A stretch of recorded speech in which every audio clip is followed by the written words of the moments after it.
미국 바이든 대통령과 중국 시진핑 주석이 2시간이 넘는 긴 전화 통화를 했는데 이번엔 타이완 문제를 놓고 분위기가 꽤 험악했습니다. 시진핑 주석은 불장난하면 타 죽는다는 거센 표현으로 경고했고 바이든 대통령도 일방적인 변화 시도에 강력 반대한다고 맞섰습니다.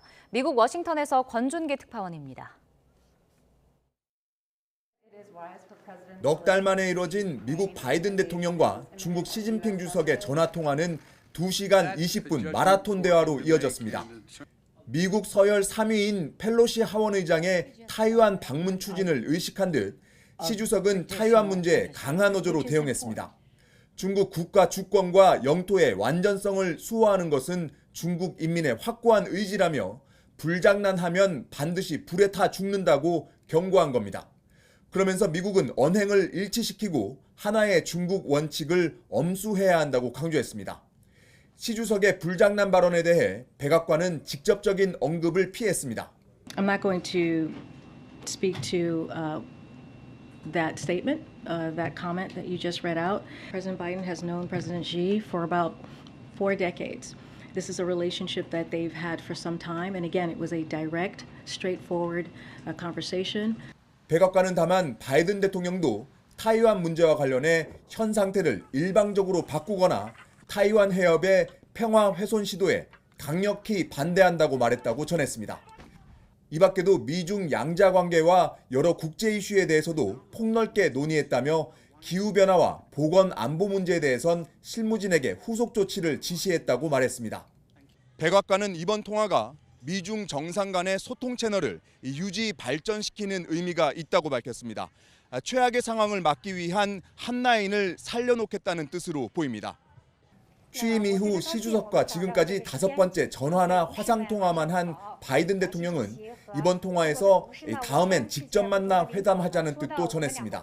하지만 소득 없이 갈등만 부각한 미중 정상의 전화통화가 반복되면서 두 나라 갈등 해결을 위한 실마리는 당분간 찾기 힘들 전망입니다. 워싱턴에서 YTN 권준기입니다.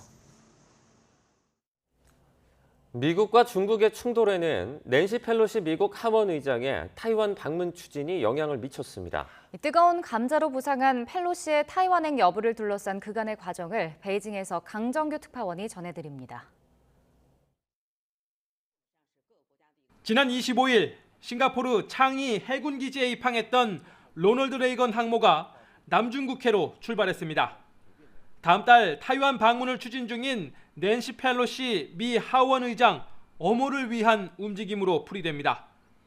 마크 밀리 합참의장은 펠로시 의장의 요청이 있다면 필요한 조처를 할 것이라고 말했습니다.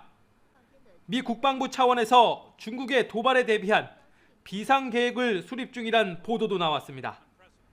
중국도 외교부에 이어 국방부까지 나서 미국이 계속 고집을 부리면 좌시하지 않겠다고 경고했습니다.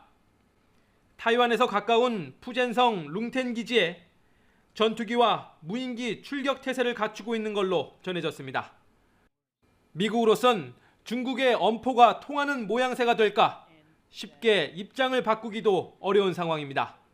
We continue to not want to see cross-strait issues or tensions resolved unilaterally, and certainly not by force. 이런 가운데 펠로시 의장이 해외 순방 일정에서 타이완을 제외했다는 현지 매체 보도가 나왔습니다. 우크라이나 전쟁과 글로벌 경제 위기 등 G2 정상이 풀어야 할 과제가 산적해 있지만 펠로시의 타이완 방문이라는 돌발 변수에 묻혀 보이지 않고 있습니다. 베이징에서 YTN 강정규입니다.